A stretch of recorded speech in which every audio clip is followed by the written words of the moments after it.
Bagdana police સ્ટેશનમાં જે ગુનો નોંધાયેલો છે આપ લોકો જાણો છો,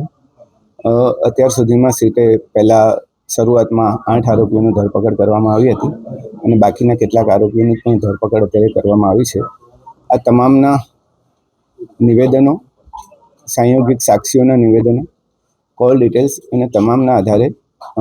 જયરાજ આહિરને પણ 3 દિવસ પહેલાં અહીંયા બોલાવવામાં આવેલા હતા આઈજી કચેરીએ.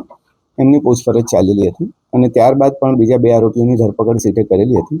અને તમામ પુરાવાઓને અત્યારે ધ્યાને લેવામાં આવ્યા અને આજે સવારથી જ એસઆઈટીએ સાથે તમામ પુરાવાઓની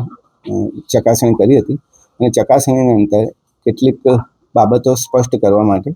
જયરાજ આહિરને ફરીથી અત્યારે સમન્સ પાઠવવામાં આવ્યું છે અને સમન્સના આધારે તેમની પૂછપરછ બાદ